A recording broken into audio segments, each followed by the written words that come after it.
this is what it feels like to be on stage. You can't see your audience. How are we doing? Everybody talked out or listened out yet? Or is something stuck? I think it's got... That's not the door.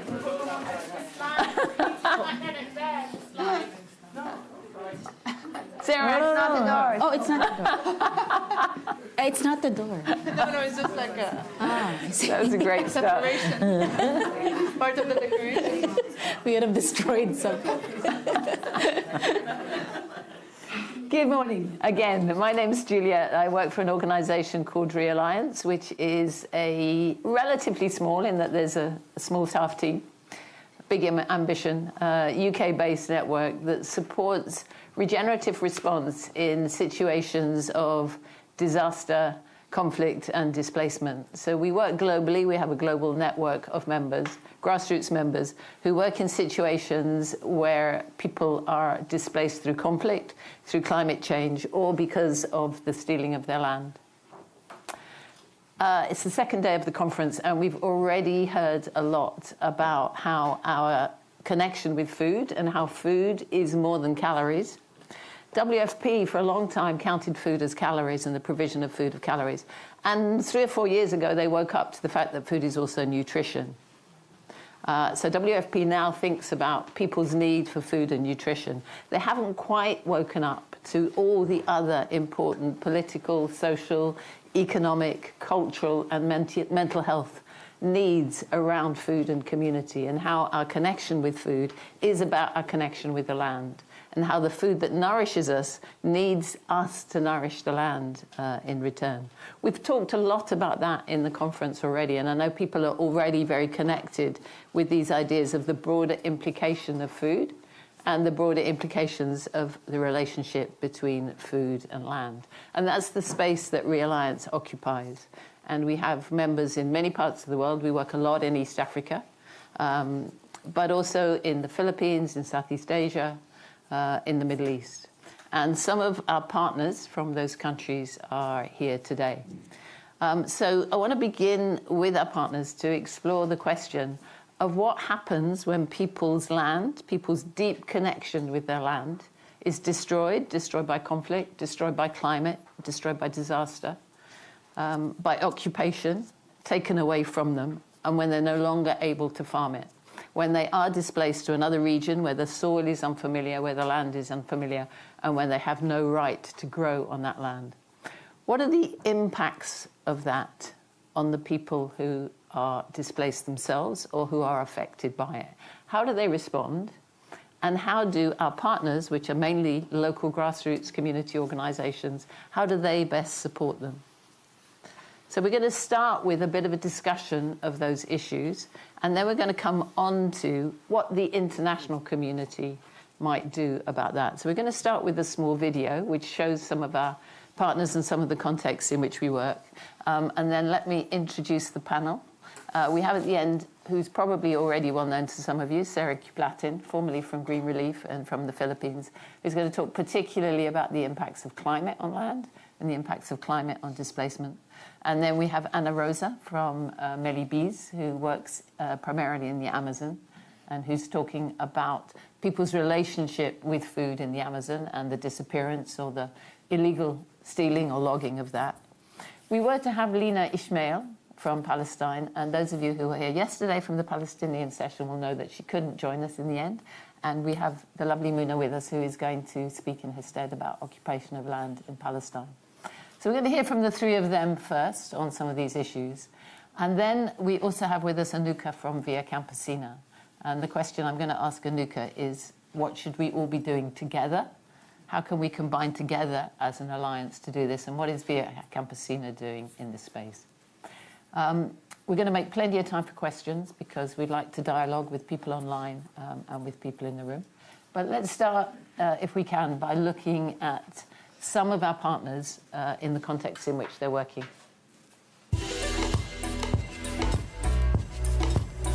Hi, my name is Fatima Chasinga Roland. I'm a Congolese by nationality, but I live in Uganda as a refugee in Nakivale Refugee Settlement. I am a permaculture trainer. I've been practicing and training permaculture for 4 years now, together with a team of amazing youth who, with me, we try to make the camp a better place to live in.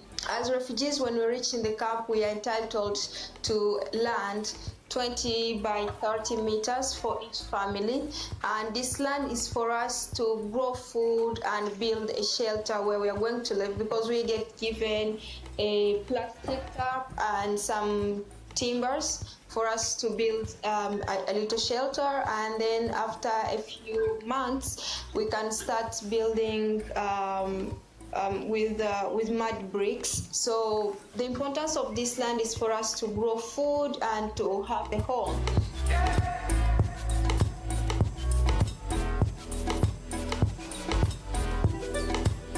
أنا سعد داغر اسمي، فلاح. بحب أعرف نفسي كفلاح. فلاح بمارس الفلاحة البيئية. الفلاحة البيئية هي عبارة عن منهج عملي وفلسفي في نفس الوقت، يعني هي تجمع ما بين التطبيقات العملية والأبعاد الفلسفية في الإنتاج. أي فلاح يبدأ تحول للزراعة البيئية هو بيبدأ يكتشف أشياء جديدة بذاته. عشان هيك أنا بسمي إنه الفلاحة البيئية هي عبارة عن حالة تدفق للوعي. بنحاول نوصل للسيادة الغذائية من خلال الفلاحة البيئية، لأنه هدفنا في النهاية إنه نوصل لإنتاج غذاء حر. إحنا كفلسطينيين أكثر الناس حاجة لاتباع والسير في خطى ثابتة نحو الفلاحة البيئية، حتى نقدر ننتج غذائنا بدون الاعتماد على المستعمر. واحنا اليوم طبعا واصلين لمرحله، ما بقول انها هي الشيء المثالي، ولكن الحراك الحاصل حاليا في فلسطين بقدر اقول انه هو من اكثر الحراكات في المنطقه العربيه نشاطا. No coração da floresta, o ouriço protege a castanha, guardando seu fruto até o momento certo da colheita. Assim também é o povo Aikiwara, que cuida da floresta, permitindo que ela floresça e se renove. Em meio ao arco do desmatamento, onde práticas insustentáveis ameaçam a vida, os Aikiwara permanecem firmes em sua cultura. Eles mostram que viver em harmonia com a natureza não é apenas possível, mas essencial para o futuro.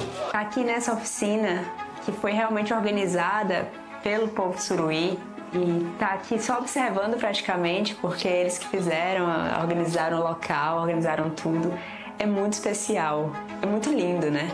O pessoal daqui já tem várias práticas agroflorestais que a gente só aprende com elas, né?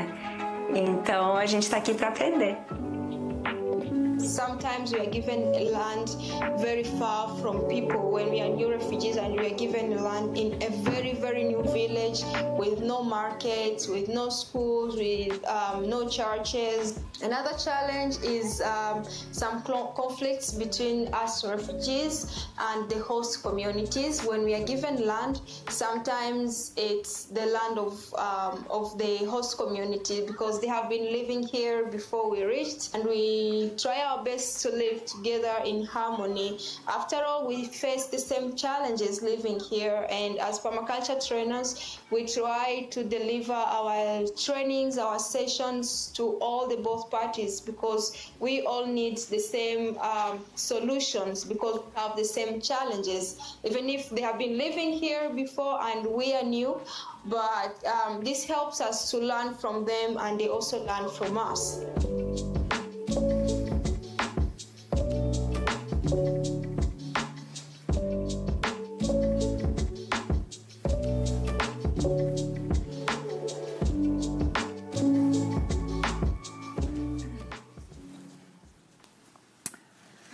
So, Rosa, can I start with you? Okay.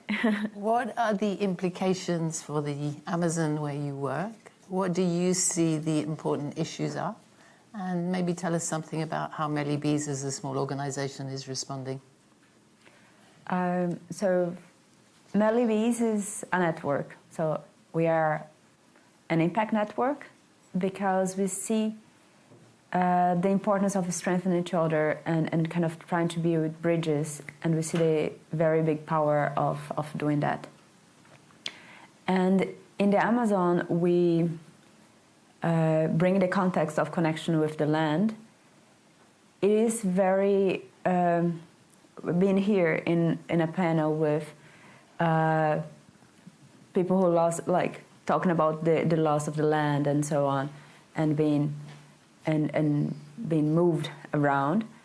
In the Amazon, we have a whole, I work mostly with indigenous people, indigenous communities, and we have a whole other perspective of how this happened, and this loss of culture of land can happen in many different directions. And the colonization process that took out the land is very strong, one of the leading causes of that, because we do have different, almost every indigenous community has a different perspective, like a different context. So we have indigenous communities that were literally taken out of the land. There were indigenous communities that were put in a different piece of land. There were indigenous communities who are hearing all the time that the way that they deal with the land is not the right one. And there are indigenous communities that are having been literally death threatened by non-indigenous people trying to enter their land nowadays. What has been shocking us quite strongly since last year, 3 indigenous leaders, part of our network, came out to us from 3 different localities within the Brazil, not only the Amazon, also Cerrado, showing that this is a problem for them. So I do think that these are the very there are many different contexts of how this problematic has happened, and the humanitarian perspective is definitely one of them. But also just the question okay, how can we do, what's the meaning of real farming at all, and how can we have a perspective of how can we continue doing our traditional agricultural uses? How can we use the land how we used to? So I would say there are many questions on how this can be done.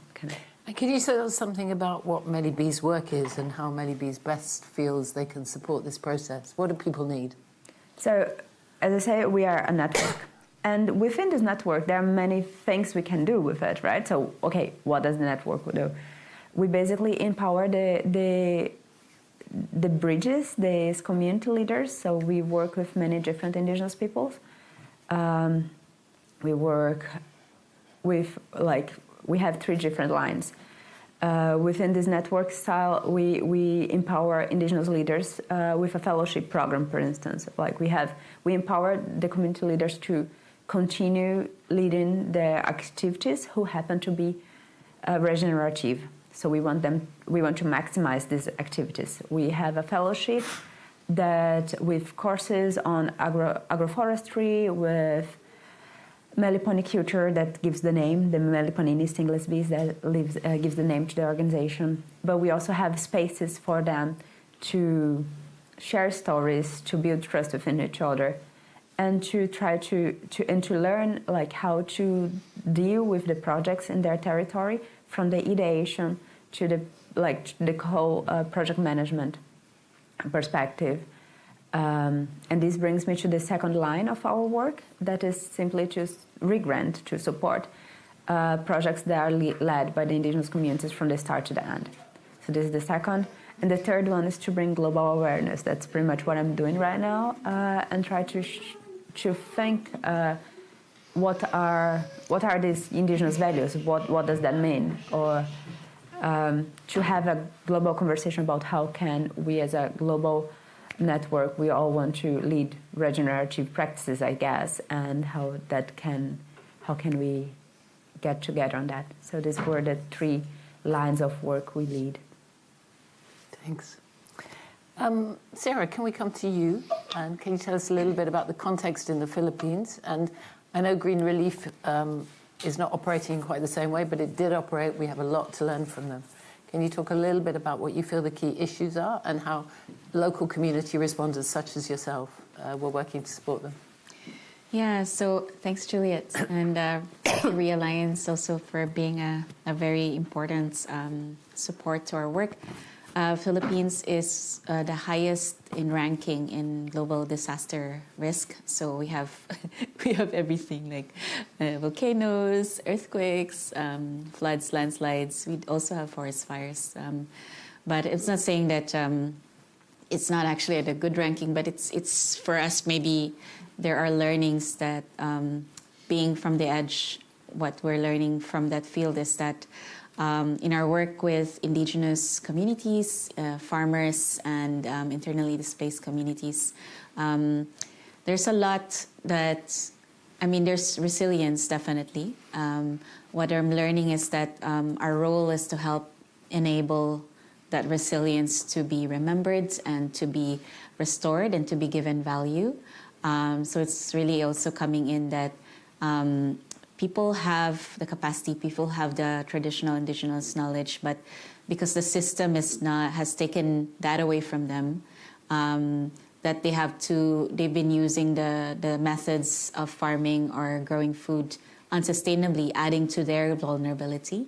And so our role was to help kind of create bridges and bring into awareness that there are better practices. So we do demonstration sites, we have micro-learning sites, introducing permaculture, but weaving traditional knowledge in it.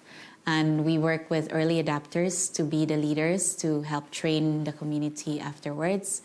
The enabling process is to bridge the governments and other enablers like civil society partners. But at the heart of the work are the community leaders, because the policymakers, the government leaders, their terms would end and then the policies change, so we want to make sure that the people actually at the heart of the work will always be there constantly. The other experience also we're learning is to see the ones who are filling the gaps. So because our work is kind of a humanitarian aid innovation, so we work with camps and resettlements and growing food. So we also try to those bridges is also like filling in the gaps, and we saw a lot of mutual aid efforts. So our role was to create a weaving of like the community kitchens and the farms and how they can work together, and the bikers who donate milk or donate in the last mile. There are places that are not reachable when a disaster happens. So creating the ecosystem of support and collaboration, but also keeping the community at the center was kind of the heart of our work. And we prototyped several of them, and then we were meant to go to its scaling, but that is also kind of our work now to kind of weave that scaling through other partners like Re Alliance and to help continue what we're doing. And I know one of your initiatives was to look at needs and responses, where needs were more responses. Could you tell us a little bit more how that worked? Yeah, so initially we prototyped on the ground. So we bridged the community kitchens and the farms, and then to meet in the evacuation camps, so that when people want to donate, we support the farms, we support the community kitchens so that they can feed the people on the ground in a camp. And while we're starting the food growing, because food takes time to grow, so we need immediate food. And then during the pandemic, we realized we cannot all go into the field, so we tried to prototype an online platform where when people want to help, they can see, in this location they need pots and pans, or in this location they need rice, and I can support a local farm. Because what happens in an emergency is that a lot of the aid and development, they come in a little later, but it's actually the community who's there. So if we make sure the community know each other, they have the support system, then the informal aid actually is the one that sustains the work. Because when formal aid leaves, they're actually still there. It's the church, it's the youth, it's the women, and the farmers. So we would like to really enrich and enable that their capacity better to respond. And one of the things that Re Alliance often tries to make known is the fact that the big community responders, the big responders, the international INGOs, emergency response, in the future won't be able to cope. Displacement is on the increase. Conflict is on the increase. Climate change is on the increase. More and more people are being displaced. Community responders get there first. How can we best support community responders who know their communities? What do community responders need? From what I know, from the people we work with, some of them are not equipped yet on disaster response. We were working with farmers this whole time, but we didn't know that a typhoon would hit us. So now we don't know how to. So one is that to be able to foresee and plan and respond. Second is, of course, the a system to prepare, so seed banks and water systems that would be, because when we assisted the farming network, their water systems were damaged in the typhoon. And so it's to have these systems prepared ahead. Third is to create community among the wider ecosystem. So when we did the prototype of this, it was a volcano eruption. Actually, it wasn't like other disasters. And we felt we couldn't be in every disaster. But what if we wove the people growing food, managing waste, the mental health people, when they brought together, they realized, oh, actually, if our food waste group works with the farmer networks, our compost can be co-benefiting. Or if the mental health network can work with the women who donate breast milk, then they can create mother-friendly spaces where breast milk can be directly, we only prototype this, so we don't have the funding to continue. But basically, when I say this, I'm always careful. It's not like a big thing that's happened, but it's just we started something small. And that was the idea, that create that weaving of connections and enablers. I just want to pick up on that point of weaving of connections, because those of us who work or have worked in international humanitarian response know that it's very siloed. There are clusters. Yeah. The clusters coordinate, but food doesn't necessarily speak to WASH, and WASH doesn't necessarily speak to other clusters in the whole scenario. Yeah. Whereas what communities can do, because they're so much smaller scale, is to do that weaving and linking and take a systems approach, which is very much as part of regenerative response. Yeah. I'm going to come to you in a minute, Muna, but how does that apply to a network such as Melly Bees? I mean, that's very, like yesterday we were talking about how a network, you cannot promise what's going to happen because you put people together. We have weekly calls with the community leaders. And I cannot be sure about what's going to be the outcome. I cannot, and that's very tricky for raising funds for. But that's always something happening. Every call there's a kind of an ideation or an example from one community to the other, some learnings exchange. There's every meeting. And it's very hard to know what exactly it's going to be. So that can be a seeds exchange, that can be the example of a seed bank, a living seed bank that we talk, that's not only the seeds that can stay for a long time, but that's also the rams so that's kind of this exchange, or simply storytelling, sharing, that they find a space and the idea of a book or a music festival or, and that's every week there's something different.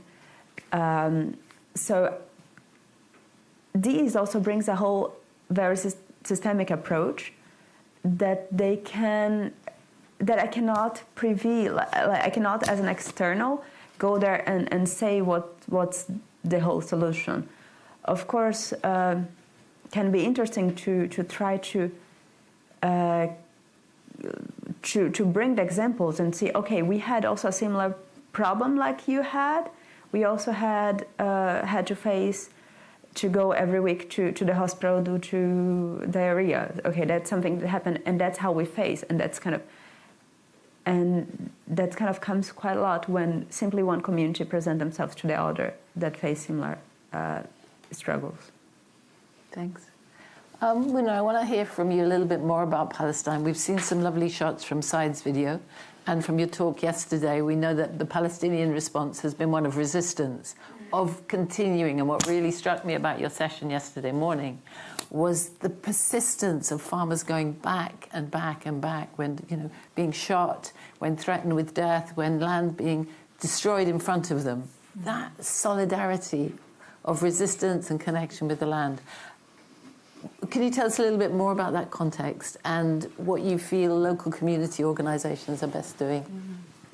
No, thank you. Oh, yeah. No, of course, the case of Palestine also has this compounded crises and dispossessions and displacements that kind of go beyond, one way to say, oh, this is a displacement caused by climate change, which international agencies tend to do. Like, oh, we have identified that this is due to climate change, and this is due to the lack of access to land and whatever.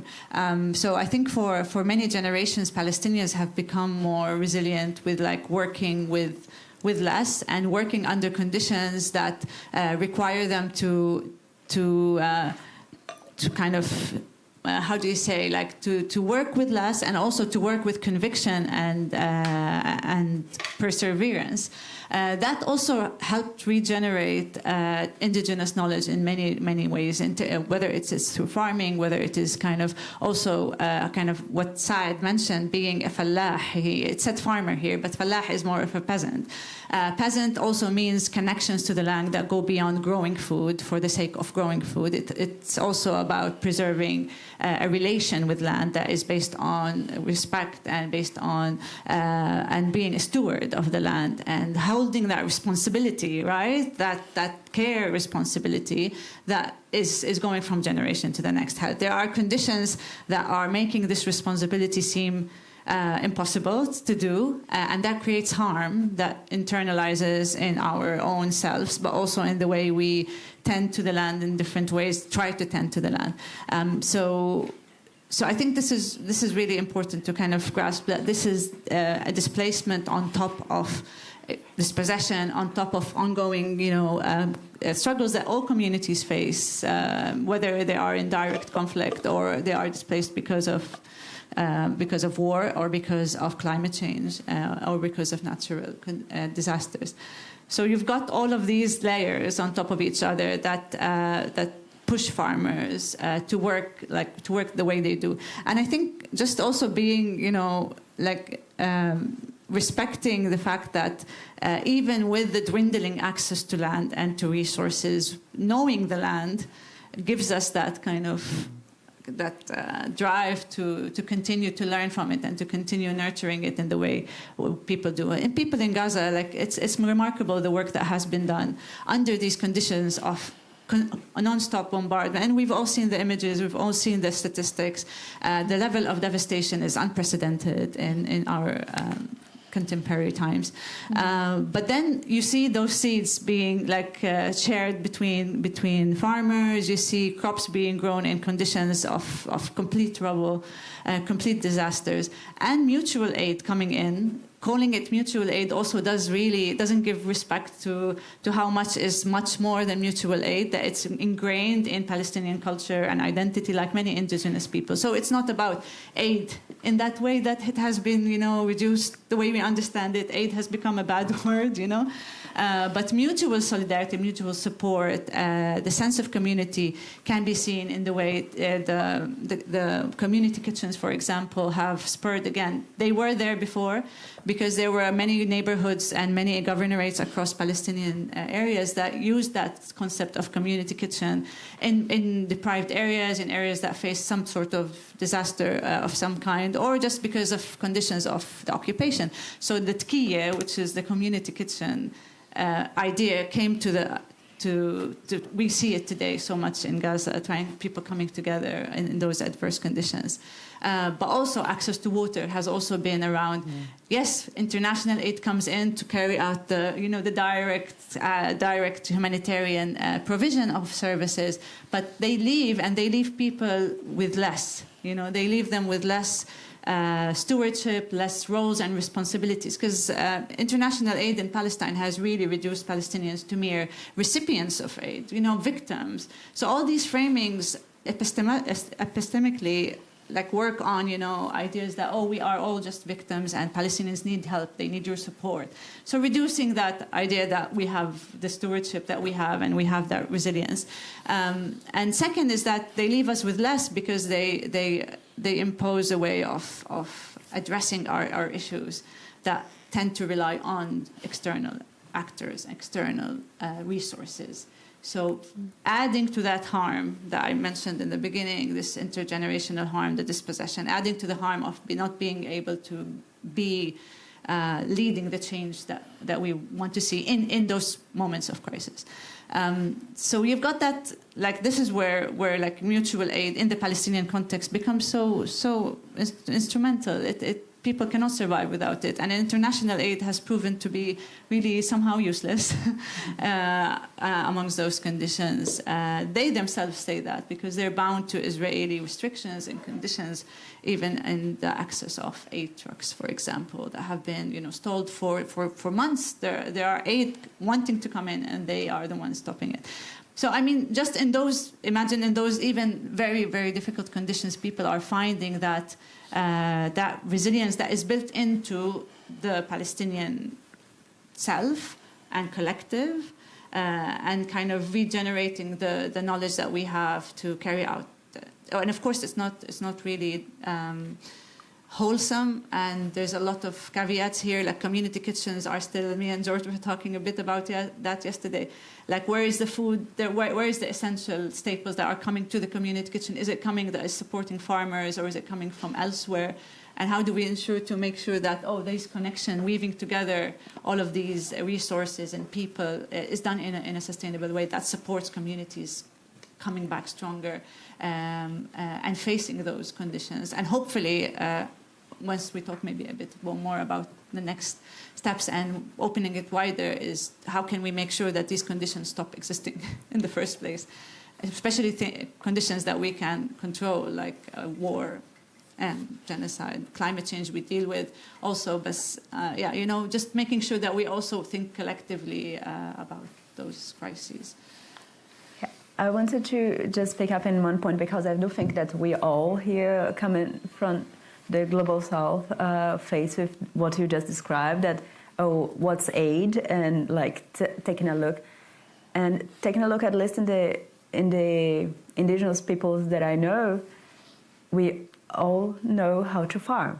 We all know how to harvest. We all know how to forage. We all know they know very well. Mm-hmm. What's difficult for most indigenous peoples that we don't know how to deal with is how to work in an unhealthy soil. Because what happened was we were in a rich environment. We were in a strong forest. We have traditional practices that the elders keep. Sometimes the youth generation might have lost some of it.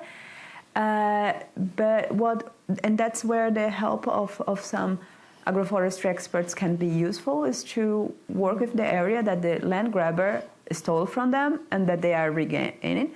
But then it's not, and then it's kind of a little bit of this tricky situation that, I take out your land, I give it back, and now I teach you. And so it's a little bit of this, because you're having to deal with a different situation. That's not what you and of course, there's climate changing that was, but yeah.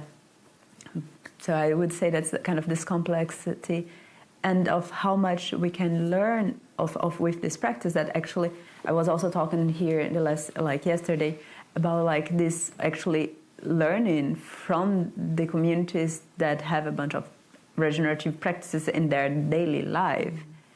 How the global north can also learn from us. So in this kind of sense, and to kind of rethink what's the meaning of real farming at all, and to understand that these are, of course, multiple answers for that, that will kind of, and there's the whole idea not having, that's the only way we can do, and I think that's exactly the point. We have to be careful as humans. There's hardly ever one single answer that solves all solutions. And that's can also be a tricky question if we want to deal with regenerative agriculture. What does exactly mean? And to understand that we now still building this knowledge. So, so that's kind of also to have this building up perspective. I think it's important. Sarah, can I invite you to just move your chair forward a little bit so I can see you when I speak to you? I want to pick up on that and take it on to you now. I was going to come to it later, but it's emerged now. International aid, good thing, bad thing? Many of us are lobbying our governments about increasing international aid. Good thing or bad thing? I think any help is important, right? I think it's more how the aid is designed and who designs it, who implements it, and then what happens beyond aid. And I love actually the diagram that realigns. We keep on using it actually. The aid, I don't know if you can show it, but the aid, sustainability, and then regeneration, where if you can imagine this line, aid, sustainability, and regeneration. And so aid is more food security, I think, and regeneration is towards sovereignty. So if aid, ideally, it's a lot of resources, and to maximize the resource is to ensure it works towards sovereignty. But most of aid is just stuck in the, on seeds that are GMOs or not, sustainable, and so it doesn't reach to so it keeps a dependency model. So if aid is shifted into a more sovereignty model, then I think it has, it's no longer called aid, but it's a good thing, but also it has it needs a lot of work, definitely. Also part of the reason why we closed is we're stuck with that system. Like you're always asking. I was just talking to my friend Kong Kang Ko, and it was just this feeling. I was telling him, I'm so traumatized asking for money. It's like for 10 years, I feel like I'm always scarce. Like I'm always not abundant, because I'm always asking for money and asking for money. It's so dehumanizing to keep on doing that. And we're doing vital work, and we're being taxed so much. Like why? Like we're the ones doing the work that they're not doing. And so it can be this, how do we shift the power? And I think that's what's emerging now with the aid and development system, is that to shift the narrative with most of aid dictated by the Global North agendas, and then it doesn't include the people on the ground and what really matters to them most. And there's a beautiful movement called Shift the Power. There's measuring what matters most. There are a lot of inclusion conversations. So maybe there is hope with that. And I think that's. I don't know. There's no right or wrong. I guess it's just more of regenerative aid working towards sovereignty. Maybe, yeah. And Lina, you brought in the question of international aid initially, and you mentioned the aid trucks, and many of us here see on our screens the aid trucks not being allowed in and feel really strongly that why aren't they allowed in? Why aren't people getting access to this food? Is it a good thing? Is it a bad thing? Are we glad they're not allowed in? I think it's a very complex. No, it's not complex. It's very, very clear. But I mean, it's the conditions that have been created. It's not like the spur of the moment of the current war, right? And then we think, humanitarian aid comes to address issues that are very much unplanned for, or issues that require immediate intervention. But I think in the case of Palestine, it's quite evident, and maybe again with international aid globally, and the lessons we have learned and the failures we've seen, the shortcomings of international aid, is that the problem is that it has created a system of high codependence to the extent that first to implement a siege of this kind in our modern times is in itself a crisis of humanity, and it's a disgrace. And then the fact that they allowed this system to kind of count calories of Gazans. There's a draconian policy by Israel to count how many calories get into Gaza. That has been the case before this current genocide, but the previous wars, and George has mentioned it yesterday. But the whole idea of weaponizing water, food, aid, in a way that leaves the communities so vulnerable to any condition or any event. That is a problematic aspect. So again, international aid is very problematic and shouldn't exist in the way it does today, because it reinforces the hegemony of the West and reinforces the hegemony of the colonial powers over, what constitutes our priorities as communities. What should we do to become more resilient? So they dictate the agenda. They dictate, what should be done, the problem and the solutions. And they also, it's an imposed system. And again, even in Palestine, there were many initiatives that have rejected that aid and did a counter kind of assessment or evaluation of aid. Because, with aid is this constant idea like, oh, we need to beg for money, but also we need to showcase that we are more resilient with numbers and figures and reports. And that process in itself is so violent, and it's so imbued with humiliation in itself, and it leaves communities feeling less and less powerful to enact change, right? They leave communities feeling that they cannot exist without the other, the external, the European, the international. So it has left those marks on Palestinians, especially in Gaza, especially the under siege. They have been managing siege, the international aid agencies with Israel, since 2006. They have been managing an inhumane system of capturing a society behind surveillance and walls and security and total cutting off of water. Any sector development in Gaza has been non-existent. International aid has said it, but they have continued to do it.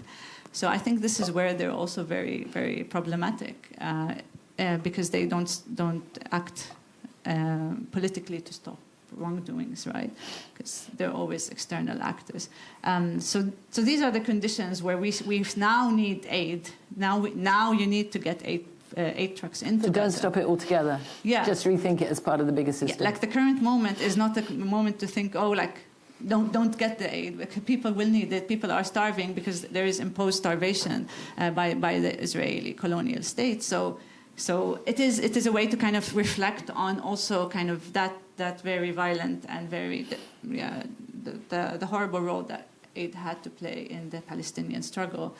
So thinking about that and problematizing that rather than saying, food shouldn't enter, which is, of course, that's also.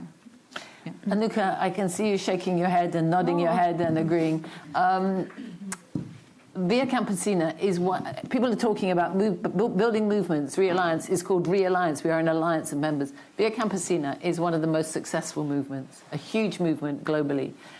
What do Via Campesina think we should do about people in these crisis contexts? Should we be joining with you? Are we part of the same movement? How do we respond? I think I agree with what they are saying. It's that is the reality we see all over the world. As Lavia, we think we're starting with why we should need to come together as a peasantries, as a fisherfolks, as consumers, as migrants, and what's happening in the reality. Because we feel as a Lavia Campesina, we really need a strong movement to face the political issue. Because who create the issue in the global level? We really need to understand what is the politics behind all crises, because who create the issues? Especially in the starting point of Lavia, we're starting starting with the neoliberal policies all over the world. What's happening in the global level? What's the difference between the humans and the capital it's going to do? That's why we think we really need to come together as a big movement, as what they're mentioning, especially with how it's controlling the food system. That's our main goal in that time, because with we are starting with the 1996 with the World Food Summit. That is our discussion very strongly going. Who's going to control the system of the food? Who's controlling the land and other resources? Why it's happening in the global level? We need to come together. In the sense, we're trying to bring the idea of the food sovereignty in 2007 in the Mali, because we saw what's happening with the seeds. especially with who's going to control. Like a Palestinian, we're trying to work with our organization. We're trying to keep our seeds in our level, because without seed, we cannot access food. Seed is the most important part. We need to think about the food sovereignty through the seed sovereignty and our sovereignty in our national and the regional level. That's why Lavia always trying to build a collective work, as the collective work is the most important part. We're trying to build the solidarity, resistance, and hope. That's why we call globalized struggle, globalized hope. Because a starting point in the sense of the Latin America, because it's coming with the Lavia composition, it's coming with the Latin American sense, especially in the Brazil and Colombia, they're fighting to get their lands because they don't have a land access. And the sense of the Asia, we're starting with the Lavia because of the neoliberal policies totally hit our trade. They're introducing new kind of policies for our food, because we change our food a bit in the Asia, because we are not eating wheat. But now, with the trade policies, WTO controlling our whole food pattern, they're introducing us to eat wheat and other things. That's how they are controlling. That's why Lavia said, we against that kind of food pattern. We are totally saying WTO out of agriculture, because they're totally controlling our food pattern. That's how they're controlling all lands and things. They're giving all inputs, like agriculture inputs. They're totally controlling us. In Sri Lanka, we are facing 2021. Sri Lanka banned all kind of synthetic fertilizer. People feel, okay, we are going to the organic agriculture. It's not true, because once a year we need to $400 million to buy the fertilizer. We cannot save in the manner of our farm, because we are depending on them. They're totally controlling us. We're totally depending with these big companies, transnational companies, through these international bodies. That's why we are thinking we need UN bodies to reconnect with the people. We see Palestine, what's happened with the UN. For me, as personally, I feel the UN is useless now, because we've seen that. But anyway, we're trying to more engage with the UN process. That's why we are trying to bring the Declaration of the Person Rights. We're trying to connect each other through there. That's why we are clearly said we are not going to out of some groups or some people. As a Lavia, we're trying to connect each other. We're trying to bring all together to work to get our rights. That's the most important part to us. That's why we are trying to build an alliance with the other all groups, like a fisheries, pastoralists, landlords, everyone together, especially women and youth, because we saw a lot of displacements happening all over the world, especially in my country. We are in the very geographical way as an Indian Ocean. We have a very political battle in the Cold War. China, India, US playing big role. Using the food aid. We are remember in the economic crisis how it's like a food aid trying to control our whole system. Because we have a land, we have a water, but we cannot access. They made their own policies. They use in public policy too in their levels. That's why we really need to work in it, reverse that system to bring together. I think this year, as a global level, we plan to have another big conference with calling Nailini 2007. It's starting with the Mali against the UN Food Summit. It's starting with talking about the food sovereignty in 2007.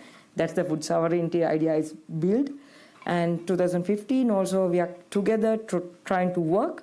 In this year, 2025, I think it's going to India or Sri Lanka. We're trying to come together we need system change. We need to system change now. We are not work on it. It's going to happen never. That's why we're really looking to come together as a solidarity, as a resistance, as we need to hope. As a people, we need to have a good hope to how we move forward with that. That's what I want to say. So some common issues coming up here. The importance of seed in terms of heritage seeds and holding on to seeds and the right to grow your own seeds. The importance of land, but not land that is destroyed, or ways to rehabilitate the land that's been taken and if given back, whether it's been taken by climate devastation or by bombardment and the pollution of land through ordnance, or through stealing and using for other purposes, the recreation or regeneration of healthy land, and communities who are prepared. These are the issues that seem to be coming up from you three. And you three are working in very, very different contexts. But I'm also hearing that the international system is completely broken, that the UN, you say, is useless. COP, we know, has been co-opted. So what should international networks like ourselves be doing, who are there to support community organizations? What are the things that we can best do? Maybe the three things that we can best do. Should we? And you talk about aligning or coming together with Via Campesina. How do we do that? I'd like to hear a couple of words from each of you, and then we'll move over to Q&A. Go ahead. I think something that came in all our answers were regarding sovereignty. And then, I do think that's a great guide for us to understand, okay, what's a good aid and what's good aid and what's not good aid? I think that's an important question. What's useful aid? Yeah. And what's destructive aid? Like in the Brazilian context, we had what I think it's a little bit similar to the food banks I've heard about yesterday here. If the government gives a very not nutritious food for the indigenous people, and they will stop planting, and then there's a whole destruction of the culture and the loss of sovereignty that comes with it. So I do think that's the point of, I think all of us want to strengthen the sovereignty of the communities we serve. So I would say that this is the direction we should. So emergency help sometimes is necessary, but restore people's independence as soon as possible. And those systems which create dependency, which are essentially capitalist systems for profit of particular places, we should be hyper-vigilant of. Sarah? Definitely strengthening our voice and our message. That's very important, very united, so that it really shows it's a very strong need and it's very important. One of the things that maybe there's the reason why the closure of the nonprofit led me to a lot of things. One is I reached out to the aid and development sector to truly understand why is this the reality of our challenge, and there was a man who was here last night. I've been in a dialogue with him. He's part of a humanitarian aid organization from Switzerland, and we've been kind of in this witnessing journey together. Because he was also saying, I'm in this sector, and I won't name the sector because I don't have permission to be, but he's in a Swiss humanitarian aid, and he said, we talk about local climate action, but there's mostly all of us Swiss on the table, and that is my challenge. And I guess for him to be aware of being part of the problem led him to our conversations, and for me to be also dealing with, the inequitable aid and development system, everything that's been mentioned here, and then so we did this journey and listened, why is this happening? Yeah. And to create that deeper understanding of the problem, and so now we're trying to explore. We went deeper into the understanding what I heard, and I asked him for permission if I could name this, and he said, we recognize we Europeans and Westerners in their sector, we recognize the privilege that we have in this work, but we do not know what to do with the guilt and shame that comes with it. And so often when we know that, we are aware of that, but because we don't know how to deal with it, we stop there. And so maybe the work is to address, how do they deal with the guilt and shame? How do we deal with creating spaces for dialogue and understanding? Of course, it's an ideal, very naive kind of thing. I'm very aware of that. It's not something that happened overnight, but to create the bridges. The other one is, and I'm not in a liberty to share, but it's also I reached out to someone from the oil and gas sector. I'm like, fuck, sorry if I'm allowed to say that. Like I've been from the work in the front lines, and I'm closing my nonprofit, and I want to understand my grief, but I also want to know, is my work in vain? Or, because you're this sector, you're doing this whole thing, and because they reached out to us and they said, we want to help scale regenerative agriculture in your city, and we're like, well, we assisted these farmers after the typhoon, and for us to work with you and to help, and your business model still continues. It doesn't work that way, right? So, but I said, what if we close the door, yes, but we open a window? Like, how do we kind of look into the problem together? Because maybe there's a cycle of victim-oppressor that keeps on repeating. And every cop, you are our enemy, and I'm the hero or the victim. And we're always playing that role, and I'm so sick of it. And, like, we cannot find our way this way. And it's, again, a very naive thing. It's not saying we won't do the work, because we will still point out the things. But I think we need to create more of these bridges, but still really strengthen our capacity, our voice, still resist, still create the alternatives in the process. Lastly, with the governments, we did a learning journey in scaling the innovators in our city, the food, farming, and forest sectors. We had the governments, business, and civil society actors. When we created a space for deeper understanding and listening of the issues, what we saw, like, the government wasn't fully aware of the problem. So when they finally heard why GMOs and farming problems were related, and they started mapping the problems and seeing, and they could find the reason, like, okay, we're in trouble if we don't get these citizens to believe in us. So they finally said that, now I understand this problem, and so we'll create a space in the public market for organic produce. And the organic farming network that was part of that conversation, she was in tears because she's felt like we've been lobbying for years. And so maybe there are spaces where, yes, we can lobby, but maybe there are spaces when, yes, we can listen and understand better. And also, of course, offer these better tools for the government and the other sector to truly listen, because they don't really know how to listen, but to find those ways. While doing the important work we're still doing as well. Thank you. Muna, two things most important. 1 minute. No, I think just want to kind of center it on Gaza, because it is of the urgency there is quite high, and especially that kind of how do we inhabit and continue inhabiting a land that is scorched with so much killing and disaster and toxicity and all sorts of things.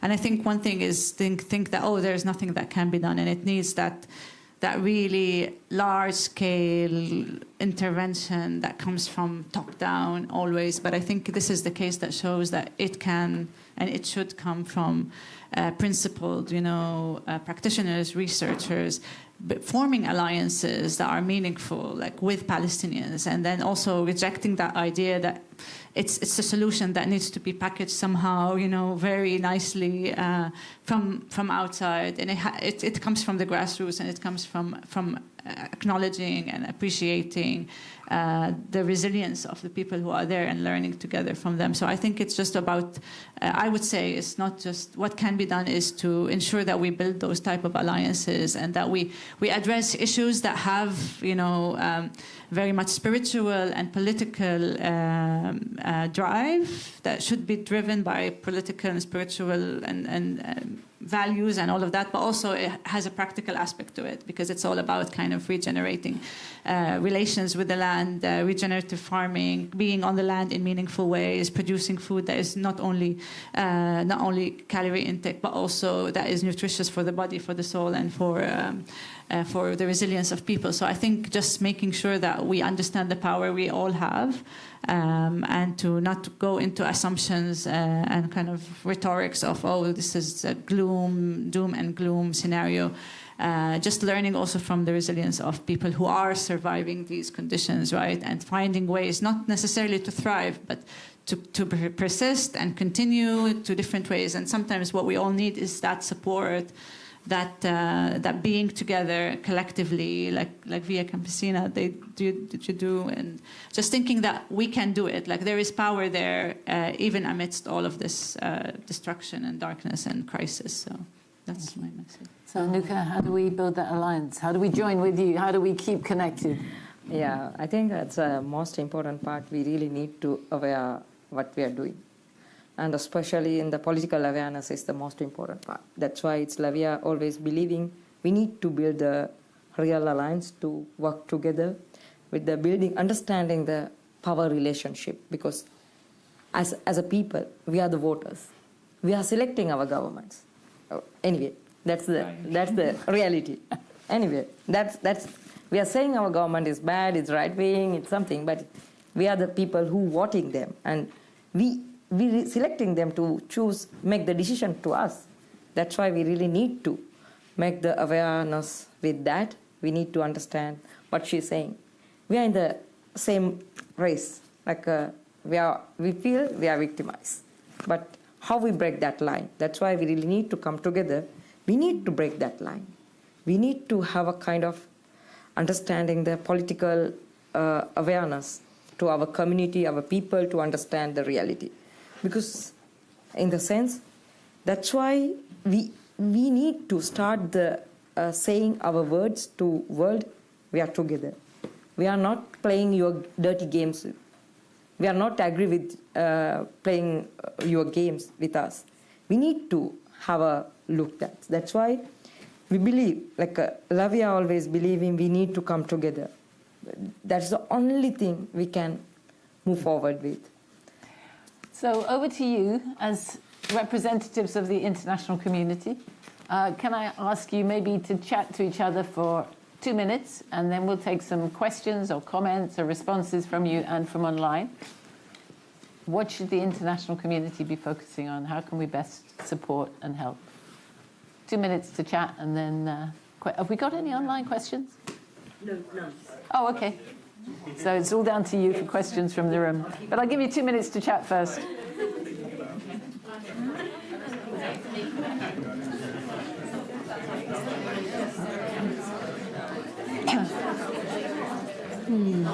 How are you? I'm tired. I just got my period. Sorry.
kind of bring the new ideological changes. Is my mic on? No. They are totally hitting our mind. Hello? Yeah? Can you hear me now?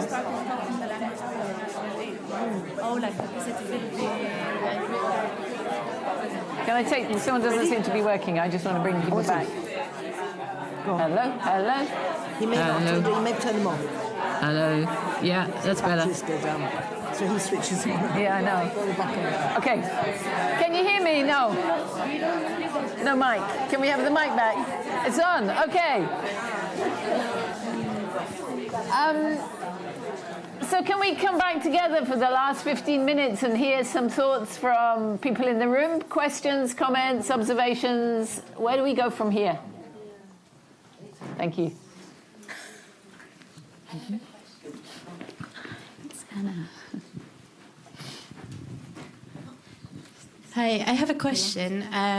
It's kind of practical in some ways, but so I help coordinate, or I'm part of a network in Lancaster District called Few Futures, and we have members that are part of the LWA, which is a chapter of La Via Campesina in the UK.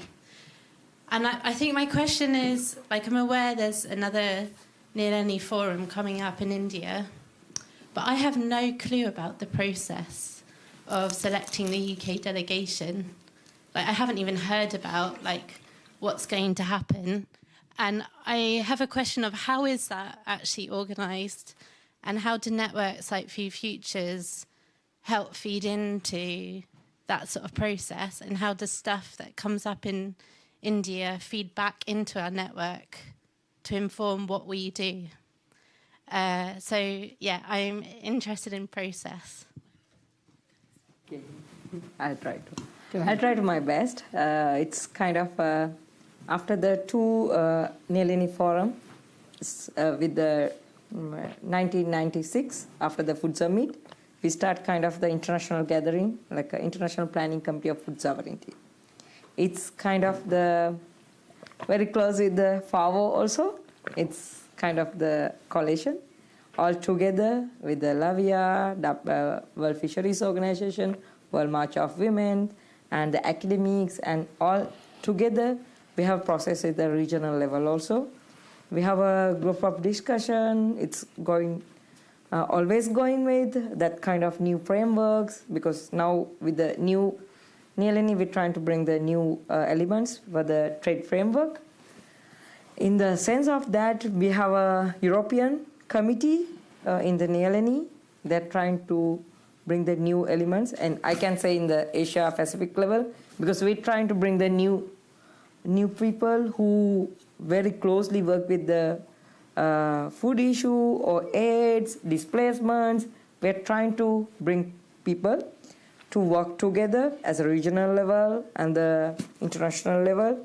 That's how we are trying to build the Nileni Forum working together. I don't know, its selection is a little hard. It's also, LAVIA, it's like we have a very few coming for the Nileni Forum. But in the sense of we are trying to build a network through the regional and very closely work with the all groups. That's how it's working.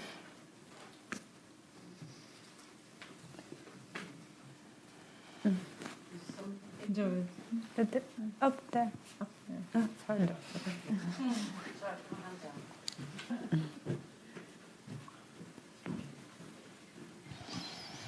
So I have a provocation. Great, go for it. Well, so I really like what Sarah was saying about closed loop, about closing the loop, and so linking community kitchens to local producers, or even producers in the host state, which of course reduces tension between host and people who are displaced. But I feel that by accepting the displacement of people is to normalise the violence that's been perpetrated against them, and I have a real, I really struggle with that. But I know that obviously there are people who are displaced, and if the UN says there's something like, 114 million people displaced, and the UN says in the next decade it's going to double. So in which case, I mean, there is a right to return that is enshrined in international law. But as Sarah was saying, these conversations with some of the violence is perpetrated by, a lot of the violence now is perpetrated by the oil and gas and other industries and industrial capital that has interests in at play. Others are aggressors, occupying states, etc. But the right to return is, unless you're a Palestinian, of course, is enshrined in international law. It's there. So is there an opportunity to yes, there's this question about making people who have been made precarious, encouraging them to be more resilient, but that puts the responsibility on those who have been made precarious. And so while we want to support those, and while aid is important, that's not a binary question. Aid is absolutely important, food aid, but also designing what that looks like in transition, how to create more stability and more resilience in camps. But again, that's normalising their displacement in the first place. So is there an opportunity somehow to do this work, but also align with groups who are lobbying for international law to be honoured for the right to return of people who are able to return? So it's a provocation, but also a question. I think there are many, many answers to that, and many people here may answer it differently. I'm going to start by talking about the different causes of displacement. Climate displacement is going to affect huge numbers of people. And while they may have the right to return, that land may not be returnable to. And so finding a way for people to settle and resettle in ways that give them connection and treat the new land they're resettling on well is a vitally important part of this work. Other forms of displacement, refugee displacement, where people are displaced because of conflict and move to another country, migrate to another country, migrate over the border, or even IDPs within their own country, they have the right to return when that conflict ends. And host communities are generally really keen for them to return. I mean, if you take Britain as an example, they can't wait. They can't wait to send people home. The minute the minute Assad was gone, they stopped processing asylum claims. The minute before they knew what was going to happen, we're not going to process any anymore till we see. So people usually can't wait for them to go. But human beings, of course, adapt. People have children go to school, children get socialized into a new process. And the longer people are displaced, of course they don't want to go back. And the further they're displaced, of course they don't want to go back. They get immersed in another form of life. So the right to return isn't all part of it. In Palestine, it's very much the case, but in Palestine, of course, they should not have been displaced in the first place. Nobody should. And so I think that's very much pertinent to a Palestinian issue rather than a Filipinian issue. But let's hear from people on the panel. I really appreciate that question. In the bigger picture, I always think about... let me narrow down back again to the displacement. And I'll start first with our experience with the displaced people from Marawi City. We work with those who were displaced by an ISIS attack, and an entire city fled in the south of the Philippines. And but prior to that, I worked in the peace process in the Philippines, and there has been long overdue bill called the IDP bill, like a bill to ensure the rights of the internal displaced peoples. And it took so long in Congress, but the civil society, we were part of the movement that kept on pushing for it. And it's a long process, but our work is to ensure that we're responding, we're responding, we're helping rehabilitate, but that long term, the circular, ensuring, mitigating, preventing, and ensuring that not just the other side, the response part. And then in the bigger conversation, I kept on always thinking that to be trauma-informed in our work, because there's so much conversation on ecosystem restoration and protection, ecosystem restoration, providing indigenous peoples all the financing and all these things. But in the first place, most of them don't even access their land, or they're not protected, and they don't have the rights to even they have the funds, but they cannot protect their land if they don't own it, or they don't have the stewardship or capacity. So I think both need to be the prevention, mitigation, and protection part, and then the restoration and response part. And they need to be together when we always think about these things. But it's not easy because most funding is always just on the response part. Like we tried, as we prepare actually to scale our work, was to really more in the preventive, anticipatory disaster. Not so many humanitarian aid was interested in that. Like it was so difficult to find funding to prepare people ahead, to train people ahead, to create a system in place so that when the disaster happens, the system is ready. There's more financing, more support, because, I don't know, maybe they profit from it, or, it benefits them more to respond than prevent. So, yeah. Any more questions? Yeah, do you want to, or did you want to respond some more? Go ahead. Oh, yeah. Hello. Yeah. Okay. My question was just surrounding, we saw how there's a lot of practices and traditional practices that are, being used to farm in very sustainable and respectful ways towards the land and all of this sort of stuff. But then at the same time, climate change also happening and that changing some of the conditions. And you also mentioned this thing of the people being used to farm in lands that are very rich and situations that are very rich, and then less so in depleted lands, for example. And I was just wondering, it's maybe a bit of an unfinished question, but I was just wondering, what are your experiences in terms of the traditional practices and being able to use those in situations where it's harder to farm the land, for example, but then also, and the role of bringing in new, or not new necessarily, that's how they're being framed often, but other practices and evolving those. I don't know, you were, for example, speaking about the agroforestry systems and these experts that. So I don't know if the question is clear, but I'm just interested because I guess here a lot of these practices are framed as new. Permaculture and regenerative farming and all of this, whereas there's a wealth of experiences and practices that have maybe been held more alive. But I'm just wondering how if they are also evolving, or if there's a need for, sorry, it's a bit unfinished, but I hope it somehow made sense. That was very good, and I do think that brings the perspective of this network in this holistic view, because I can give a very concrete example of the last workshop we've led with the Akiwara people. That's exactly the people that you saw in the video. And there is kind of to work with to protect the soil, to help the soil with regenerative agriculture, agroforestry. You always put organic material on top. And then we asked a group of the workshop participants, a group of women actually, to grab some organic material to put on the soil. And then they gave, we can use and they gave a particular name for a particular type of things that they do normally, that they know it's good for the soil.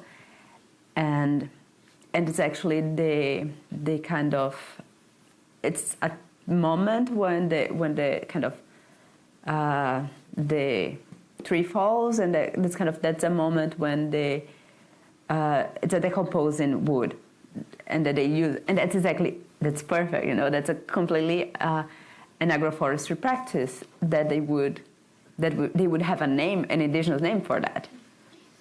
And so it's very important to have this space for them to be able to share, because if it's kind of it's very tricky, because it's very so I would say this is pretty much having this network because when you think about networking, the first thing you want to do, if you want to work together in any case, is to listen, is to get to know the person. Because if I don't know you, I don't want to work with you. You don't want to work with me as long as you know what I do, and I also don't want to work with you as long as I understand what you do. So the first step of working together is getting to know each other, at least a little bit. And then we get more comfortable to share more and more. So I do think that this is the perspective of what builds a network. To build a space where they are feeling safe to share. I can say something quickly. Just from the Palestinian context, especially that, Palestinians have been displaced and dispossessed of their land so many ways, and traditional knowledge keeps coming back in different ways to reinforce that, that connection to the land can be established, even if the land completely changed, even if the land is now more toxic, it's inaccessible, there is a hegemony or like dominant, monoculture fertilizer. And I think Saad's work is really, really great, the way he carries out the work where traditional knowledge comes to life, but it's also practical. And I would say that traditional knowledge also has been adapting to so many different conditions that our ancestors have, found ways to address. And that's why traditional knowledge is resilient, and it comes back with force, and it's very useful. It's very, very practical, and it's evidence-based knowledge as well. So I think that is one thing. So traditional knowledge is not something that has been put together in a container that is isolated from factor. It's basically addressing all of these different factors throughout the generations.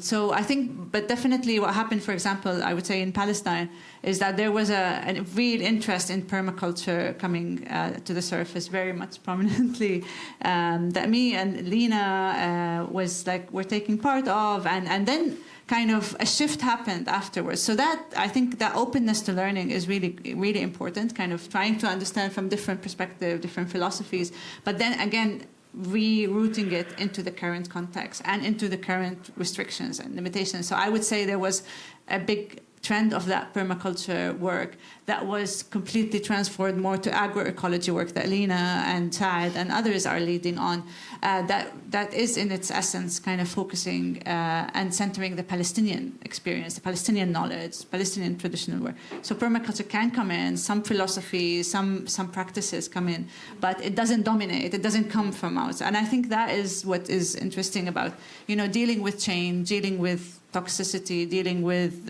unfavorable conditions that we live under in this extractivist system, is that we just need to ensure that we continue to have the core, the knowledge that we have, our ancestral know-how, ancestral wisdom that guides us. And then, yes, we can learn, we can maybe have conversations to understand. And if it doesn't work, we just move on. And I think in the case of permaculture in Palestine, it had its time, and then it moved on to agroecology, into different modes that center Palestinian know-how, concepts, and tools. So, yeah.